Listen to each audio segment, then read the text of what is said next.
And so I'd like you all to welcome to the stage our Platinum Associate, Marcus Schubert.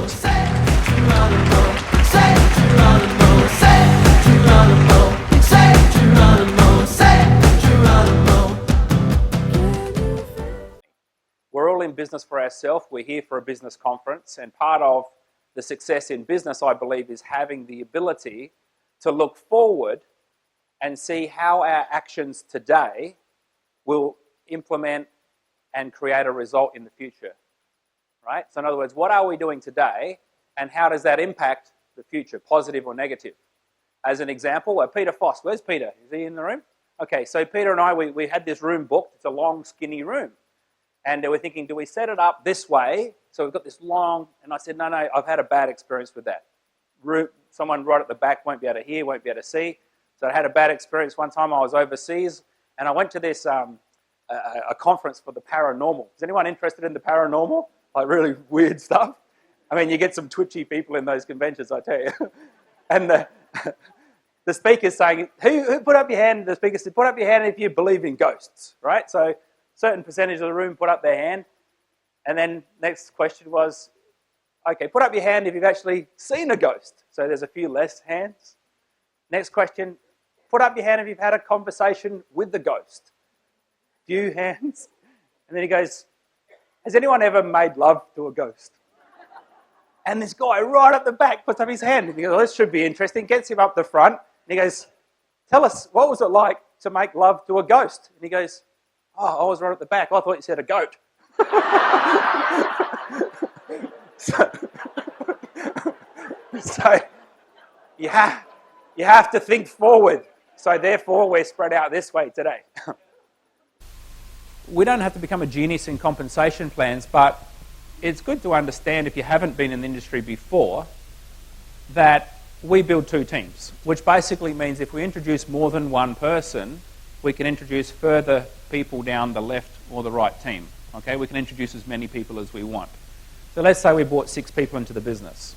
What's the benefit of that structure versus maybe what else is out there? Some of the older style companies, your Amways, your Herbalifes, New Ways, every time you introduce a new person, you're effectively starting a new team. All right? So those same 6 people are 6 new teams instead of placing them into 2. You got that concept so far? There's nothing wrong with this concept, by the way. You know, Amway did $12 billion this last 12 months. That's pretty good going, right? Here's the challenge, or here's the difference. If you were investing time, let's say you've got 60 hours a week to work your business full time, and you've got 6 people who really want to go, or 6 lines you want to put your team effort into. That's 10 hours a week that you can put into each team, right? If you had 6 teams going. Well, these same 6 people, what happens if you put 30 hours a week into this team, 30 hours a week into this team? Is that more effective? You're not spreading your time between, it's like having 6 kids at once. When you're giving this person attention, this one's getting none, this one's getting bored, this one's getting jealous, right? So the benefit here is that if you're working with this individual and you're helping them to build their team, all of this volume is flowing all the way up the line and benefiting this person and you. Right? If we transpose this person here and say, well, that's this same person in this other compensation plan, when you're working with that person, it benefits you and them, and that's it. Right? So this structure really encourages team effort. And some of you guys in the break, I've been talking to, introducing people who have a common line. I'm saying, Andrew, listen, this is Bernie. Bernie's in Adelaide, but she's now part of your team. You've got common contacts in Malaysia and Singapore, so you've got a vested interest to work together, even though I introduced you both individually. All right, so we want to start to bring people together with a common interest and common teams. Yeah? So that's a strategy as you think forward. So a question that Alan Sickman kind of touched on today, where he talked about linear versus leveraged income. Often I ask people, I say, are you spending your time or are you investing your time? And they're like, well, what do you mean? Because most people understand spending money or investing money, don't they? If you spend the money, it's gone. If you invest it, potentially it's going to grow and it's going to pay you back over a period of time, right? So I ask people, well, are you spending time or are you investing time? In other words, Are you getting paid per hour, paid per year, paid per sale or service? Oh, well, yeah, I get paid per week. Oh, I'm on a salary. Okay, so you're still getting paid per year. So correct me if I'm wrong. The only way for you to make more money is to go and spend more hours, spend more years, or provide more services, right? So then the next question is, so let's say, and I like to be kind, if I think the person's making $50,000 a year, approximately, I'll say, okay, let's say you made $100,000 last year because you did a great job. How much are they going to pay you next year for that great job you did last year? And they're like, what do you mean? Well, okay, because you worked really hard, so they paid you $100,000 for that year. Do they pay you again for that year? No. Oh, so you have to go and work another year to get another $100,000, do you? That sucks. Well, what do you mean? You see where I'm coming from here, right? So what we want to do is we want to start to help people to transition the way they think. And that's not an easy process if we don't understand how to do this, because we are conditioned into linear thinking. Linear thinking, we all get it, because that's how the world creates the environment around us. So there's a concept called the slight edge. Put up your hand if you've read a book called The Slight Edge by Jeff Olson. If you haven't, I suggest you do read it. It's a very powerful book, not just for you, but to get into the hands of your team. And the slight edge is really about the compound effect of what are seemingly insignificant tasks applied over a consistent period of time. All right? Because we've all heard the person who just says, listen, I've just got to stick at it, I've got to stick at it, I've got to stick at it, I've just got to stick at it. That's one way of putting it, but I get a picture of a blowfly up against the window going, oh, I'm just going to keep going because I can see where I want to go. I'm just going to keep going, and then they end up dead on the windowsill, right? So, yes, we need to stick at it, but we need to stick at it performing the correct activities. Up against the window is not the correct activity, and that's why it's important that people have a mentor and a coach, because the coach is standing back. Remember the guy in the video? The cameraman was standing too close. Once you stand back, you can see the big picture and go, hang on, dude, you're up against the window. Just step back a bit, come over here, boom, straight through the door. Same amount of energy, but you need to be coachable. So the slight edge, I love this concept.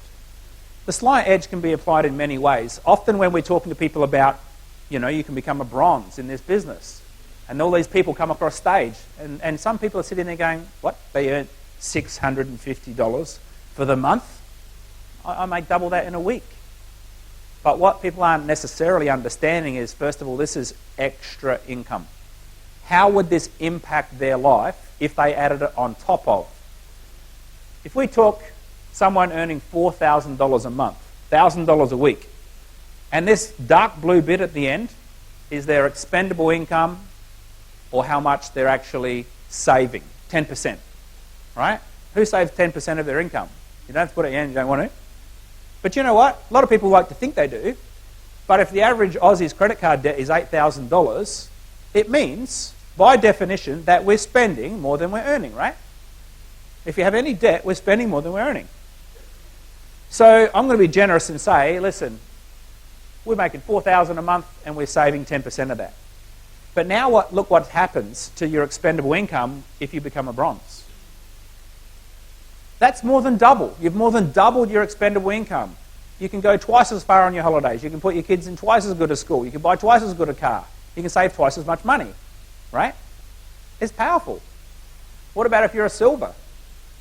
What if you're a gold? Now you're showing off. Look at that. You're actually saving more than you're earning from your job every month. How cool is that? Platinum? Well, now you're just being ridiculous. Can you see the power of... We're talking about extra money. I don't know the actual statistic, but I've heard around 80% of people in Australia would be prevented from going bankrupt with an extra $600 to $800 a month coming into their household. They're that close on the line that one step either way, they're off the cliff or they're still on it. And a lot of people are like that. Their nose is right at the water level. So spending money versus investing money, spending time. If you're spending time and you're on a salary, you're getting paid per hour, this is how your income looks year after year after year, right? Or maybe you get a $5,000 pay rise, right? What's a better concept, like that or earning money like this over time. So the slight edge also applies to the mindset. Unfortunately, a lot of people come in conditioned into network marketing, conditioned from a job where the job pays them per hour. And if you're getting paid per hour, you're not getting paid on performance. So often what happens over a period of time is people start thinking, well, what's the least amount I can do and still keep my job? Has anyone worked alongside somebody who's like that? All right? Because the opposite is you go, you know what, I'm going to do my best, I'm going to work hard, I'm going to be conscientious, I'm going to really put everything into this. And then you realise the person next to you is getting paid exactly the same and they're slacking off. How does that make you feel? There's a study they did on South American monkeys in the University of Arizona where they showed that if they taught the monkeys to retrieve a pebble, bring it back, they give them a cucumber. And then they taught them if they went to more effort, like they climbed up in a tree, brought the pebble back, they give them a grape because they love those even more. Then, once they got the hang of it, if one monkey picked a pebble off the ground and one went up into a tree, went to a lot of effort to retrieve it, they brought it back. If they gave them both a cucumber, the one that went to all the effort actually threw its cucumber away. Who's ever felt like that at work? Working your butt off, you're not getting recognised, you're not being rewarded. In fact, they go, oh, Bob, I didn't know you could work so hard. We'll give you some more work to do. Right? So even monkeys understand unfair reward for effort. So don't beat up on people as they come into your team if they're going, well, what's the minimum I have to do? Oh, I have to buy 100. Oh, and then I have to introduce 2 people. This is your business. It's a volunteer business. There is no have to. You don't have to do anything in Max. We should be coming in going, how do I get the best out of it? What's the most I can get out of this? How do I get the most out of it? Isn't that a better way to ask questions for yourself, to empower yourself to think down the road to get the result we want? So a lot of people look at a huge success. They look at Alan Sickman and go, wow, Alan's making a ridiculous... I mean, I've got a sore back from carrying his wallet, I tell you. And that's his monthly check, right? People go, this guy's earning over $1 million a year, and I'm earning maybe $10,000 from Max right now, right? So there must be a huge difference between Alan's skill set and mine. Or sport. A soccer player earning $1 million a year and someone earning $100,000 a year who's a soccer player. They must be very different in skill level. You know what? Sometimes their skills are exactly the same, but the person who broke through and became a huge success was somebody who worked out what were the small activities that they needed to commit to that actually produced results, whether that was an extra 10 push-ups a day, running an extra kilometre a day, going to practice 5 days a week instead of 3 days a week, doing an extra 3-way phone call, attending all of the events instead of some of the events. What are the dollar productive activities? And you know what? They're ridiculously simple. How hard is it to say, watch this, talk to him? That's actually our business. Watch this, talk to her. That's it. But guess what? Alan did that with more people, and he committed to doing it over a consistent period of time because he knew the compound effect of the slight edge. And this is what we're going to talk about more. Small disciplines creating a compound effect over time. If you eat a handful of M&Ms, you don't wake up fat tomorrow, do you? But if you go, well, that's a good small discipline because it makes me feel good. So you eat a handful every day for 10 years, what happens? Not good for your health, is it? So it was a small discipline, but it did not serve you. So what's a small discipline that could serve you? Why don't we look at the mindset we talked about? Let's not look at the minimalistic mindset.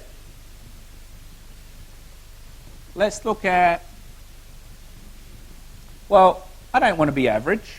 I mean, who got into this business to be average? I mean, even if you're looking at the incomes, do you want to earn an average gold income or an above average gold income? Don't be average. Average is normal. Normal, sick, boring, broke.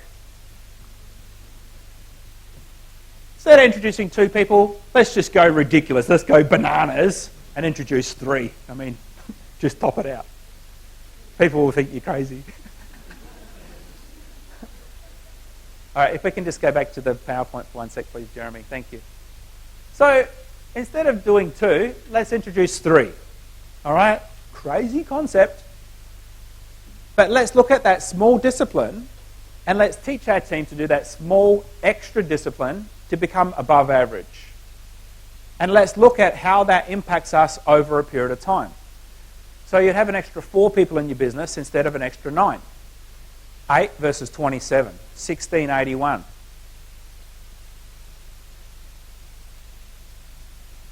You end up with a team of 500 people versus 9,300 people.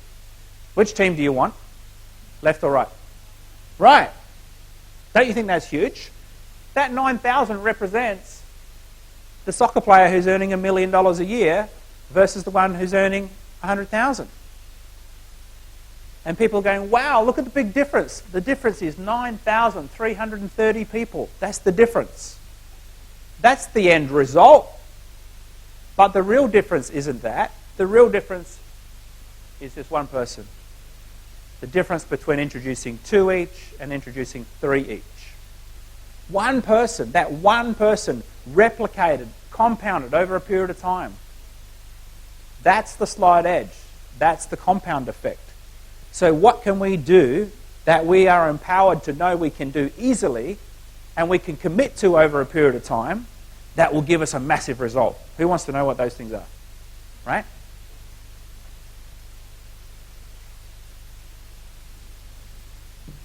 There's a real plant called a water hyacinth. It's like a water lily. The lily sits on the surface of a pond. And the way it grows is you've got this water lily sitting here. Overnight, it will divide. The next day, there'll be two leaves on the surface of the pond, right? So the next day, they'll both divide, and then there'll be 4 leaves on the surface of the pond. The concept here is important because remember, we're conditioned to think in a linear fashion. Some of you guys have seen this concept before. This is going to be working with the slight edge and compounding. If I told you that, listen, over a period of 30 days, on day 30, this entire pond is going to be covered, totally covered with lily pads. Now, the average person, if I asked them, and I know some of you guys have seen this, but the average person, if I say, well, listen, if it takes 30 days to cover it, how long will it take to half cover it? What number do you think is going to pop up in their head? 15, because we just go half, right? That's linear. 15. But it's not 15. It's actually 29, on the 29th day. Because on the 29th day, if it's half full, we double it again, it's full the next day. Okay, you with me? How does this relate to Max? Very, very strongly. Because if you bring someone into the business tomorrow and you ask them, what's your goal of being involved in their business? And they say, well, I'd like to earn maybe $100,000 a year. Great. What sort of time period are we looking at? They might not know. You might have to give them a guideline. And I suggest if someone wants to make a livable income or one comparable to what they're already earning, give it 3 to 5 years. I mean, if you've taken your whole life to get to whatever you're earning now, what makes you think you can all of a sudden double your income in 1 year with something you've never done before? It's ridiculous, isn't it? So give it 3 to 5 years. So let's say on the small end, the person's giving it 3 years. Here, this is the 3-year point. That person wants to be earning $100,000 a year in 3 years' time. So that person gets involved in Max, they start building their business, they get 18 months down the track, which is halfway. How much money do they think they should be earning by that point? Right, they get halfway down the track, they're 18 months in, they think I should be earning 50K. But that's not the case, because you know why? At the halfway point in time, 15 days in to this 30-day replication of lily pads, have a guess what percentage of the pond is covered at the 15-day mark. So at the halfway point in time, what percentage do you think would be covered? You haven't seen this before. 10%, 20%, 1%, right? Because we know it's not 50%, because we know 50% is covered on day 29. I can tell you after 15 days, the percentage of the pond covered is 0.0000000 0.16% of the pond is covered. So if you get a calculator out and work out that percentage of 100,000, that's how much they'd actually be earning after 18 months. Annualized. So why is that relevant? It's relevant because you get into network marketing, you tell your friends that you're doing it because you want to improve your financial situation. You've been going for a year, you're making a couple $100 a month, and your friend's laughing at you going, I told you it wouldn't work, you're an idiot, you got sucked in one of those pyramid scams, I told you. Look, you spend $1,500, you're only making $200, you're a fool. Right? Because they're conditioned to linear thinking. So slides please, Jeremy. So these are the numbers. For some reason my clicker's not working.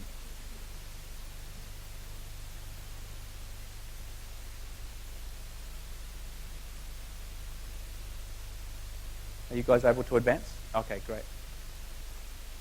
Okay. So let's go further, because this looks like a bit of a magic trick at this point in time. If we don't understand this compound effect very well, we don't have much chance of helping people to understand it, therefore engage in this business and stick at it. If you're given the opportunity to earn $1,000 a week for 30 weeks, it's a contract. Or you can be paid a different way. You can be paid 1 cent the first week, but you'll have your pay doubled the next week, and then doubled the week after that. Again, some of you guys have seen this. So to understand that, listen, $1,000 week one, how much would you have earned after 8 weeks? 8,000, bang, go to the head of the class, simple. How much would you have earned in total after 30 weeks? 30,000. What about if I said, so we earned 30,000 in total, but what about just the last week? Not in total, but just that week alone. How much would you have made on the 30th week? $1,000 per week, right? So we get that. This is linear thinking. Everyone understands it, bang, straight to our mind like this.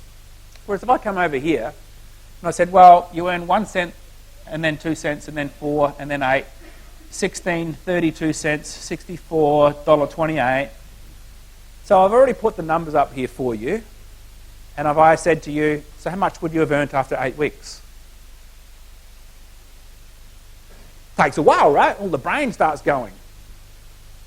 Because we don't understand it. Like you had no trouble coming up with this number here, and I didn't even put the numbers on the board. People don't understand. People think they understand compound interest. They don't understand it. $2.55 you've made after 8 weeks. And of course, this is where your friends are laughing. Oh, you got your Ferrari yet? Told you your dog would die. Like, what's that got, doesn't have to in their head? So, we couldn't even work it out after 8 weeks. So what's our chance of after 30? Well, I can tell you after 30 weeks, I'm going to show you this figure here.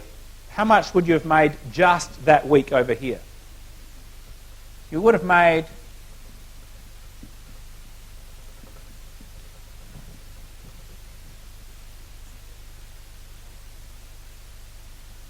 $5,368,709.12 that week. Right? Is that cool? What is it like, Alan?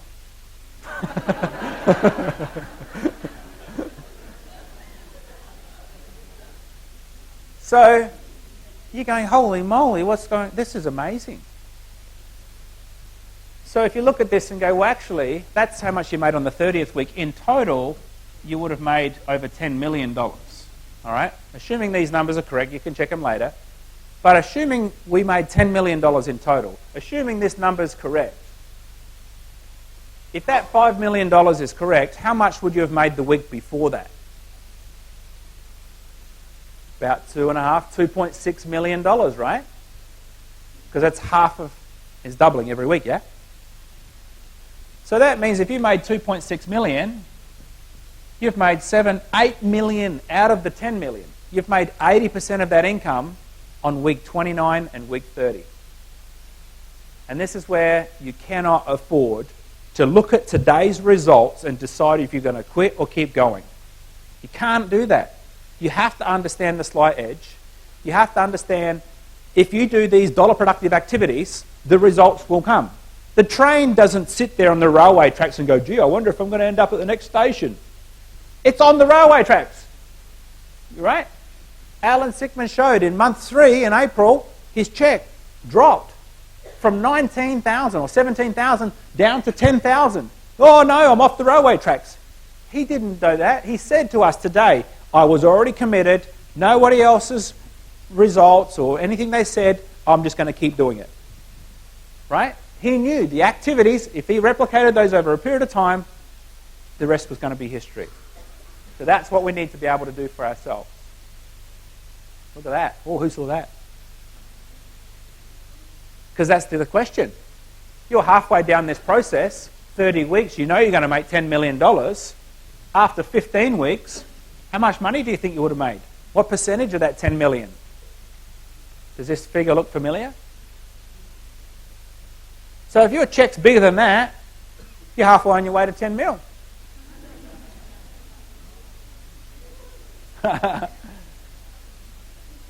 Now, we're all at a certain stage in our Max business. Some of us are day one, like Bernie. Some of us have been in the business for 5, 6 years.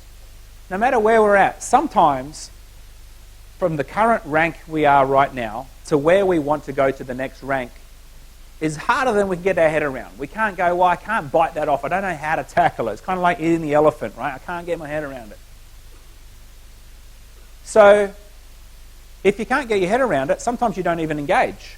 Or you try to jump from where you are up to that next rung, you miss it and you fall back down and you're deflated, and sometimes you don't bother to try again. So rather than tackle ladder B, let's tackle ladder A and go, listen, if your goal is to get to the top of the ladder, who said you had to do it this month? Why not be on the railway lines and just going, well, I just keep going. I'm going to end up at the train station at some point, right? As long as I'm doing the right activities. So what are the right activities? The dollar productive activities, I believe, are phoning prospects and inviting them to look at some information. Nothing happens until you talk to someone, right? I prefer the phone because they can't start asking me questions. I can say, hey, the cat's got a jam tin stuck on its head, got to go. Boom. Right?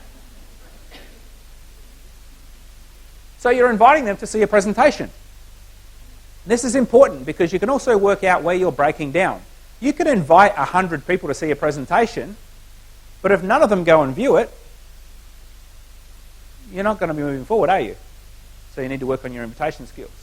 Once they've seen presentations, we need to connect them to a third party via a 3-way phone call or at a meeting, because that's something they can do straight away. We need to empower them to know they don't have to be a Dean Stubbs. They don't have to be an Alan Sickman. They don't have to be a Corey Castle, right? So we can empower them by showing them a process that they can do straight away. 3-way phone calls, invite them to meetings. They get to see people. They get to hear people having success that raise their beliefs. And also training and conferences to boost their level of belief and their skills. These are the dollar productive activities, in my opinion, in our business. Anything outside of that is just getting ready to get ready or avoiding doing what we know we should do. I took a team of people in the last 3 weeks. I wanted to apply the slight edge concept and see what happened in reality. So I took a small team of 13 people and said, listen, let's test this. And the goal for week 1 is we're just going to call 12 people that we know and invite them to see a presentation. And we're going to tell them that, listen, this is a 2-step evaluation process. The first step is I'm going to send you a presentation to have a look at. And the second step in your evaluation is I'll introduce you to a business partner over the phone to answer any questions you might have and work out where we want to go from there. All right? So those 13 people, our goal was actually to create 1,000 volume in the next 30 days, just for each individual. All right? So it didn't matter whether they were brand new, whether they were a platinum associate. In fact, they were every combination in between. So I said, rightio, let's create 1,000 CV. All right, is that a huge goal? And I'm not talking 1,000 growth in your pay team. I'm just talking 1,000 volume period in 30 days. Is that achievable, you think? I mean, think about it. If you come in with a premier pack, or you bring someone in with a premier pack, that generates 700. So let's be really dumb it down and go, well, what happens if we introduce just 2 people in the first week from calling 12. Out of 12, we get 2 started with the bare minimum, 100. Is that realistic? What happens if we duplicate that now? We say, rightio, don't conquer the world. Let's just get hold of your first 12 people, see who wants to come into business with you. Let's just say they come in like you did with 100, right? So what's this going to do over a month? Doesn't look like much. You'd create 200 the first week, 400 that week, 800 that week, 1,600 that week. Oh, we stuffed it up. We created 3,000. Oh, that's no good. You see where I'm going here? Well, so let's say we didn't create 3,000. We just created that 1,000. And then the next month we duplicate it, so we would actually create 2,000, 4,000, 8,000, 16,000, 32,000. Oh, holy mackerel. What happens if you've got 32,000 in volume and you split it between 2 teams? Gold. So you're telling me after 1, 2, 3, 4, 5, 6 months from a standing start, you could be gold by just calling 12 people when finding 2 to come in with 100 CV? Is that what you're telling me? But what happens if we duplicate that again? You've gone from gold to platinum on month 7. Is that powerful? So if we can go back to the slides. So that was our goal, 1,000. What actually happened? Let's call 12 people. That was my suggestion. I said, I'm not going to be your boss. I'm not going to make you do it. I'm not going to make you be accountable. It's up to you. Well, I said, listen, let's work the ratios. Let's assume you call 12 people. Let's assume 8 of them agree to see a presentation, and they do. Let's assume out of the 8 who see a presentation, you get 6 of them onto a 3-way phone call with me, because I'm awesome at it. And let's just say we get 4 associates. Oh, well, we stuffed it up and we only got 2 in our example, right? Are they fair assumptions? Yeah? No? Okay. So if we did that, we'd actually create 250 CV because we wanted to get to that 1,000 each week. Well, this is what happened. 180 phone calls were made from those 13 people. Who would like 180 people being invited to see a presentation from your team this week? 100 people saw a presentation. 27 we had 3-way phone calls with. 8 associates joined. And of course, we're only at week 1, so some of these people are still in the evaluation process, right? 3,685 CV was generated in the first week. This works. Bugger me. It actually works. But the other thing that was really powerful for us is that we could work out everyone's ratio. All right, and you need to work out your own ratio. In other words, if you call 12 people and 5 see a presentation, 3 get on a 3-way phone call, and 1 joins, your ratio is 1 in 12. You know, for every 12 people you call, you get 1 associate, right? You can also look at it and go, hang on a minute, this is where you're breaking down. Can we go to the whiteboard, is that all right? Thank you. You can look at it and go, hang on a minute, if you called 12 people you know and only 5 agreed to see a presentation, perhaps we need to work on your invitation skills. What are you saying to these people? Let's debrief. Tell me what you're saying. I can help you workshop a better way to invite them so you have a high percentage success. Somebody else called 12. They had 10 see a presentation, but only 1 got on a 3-way phone call. Well, hang on a minute. What's going on with these 3-way calls? If 10 saw a presentation, ideally there should be 10 who need a follow-up call, and it should have been booked in advance. So it doesn't matter if your ratio is good or bad, it just matters what's happening between each step so you can see where you're breaking down. All right? So I think we'll wrap it up. Is that the last slide? Okay, great. So let's conclude with looking at, write down for yourself, which of those dollar productive activities do you feel you need to commit to when you go home from this conference?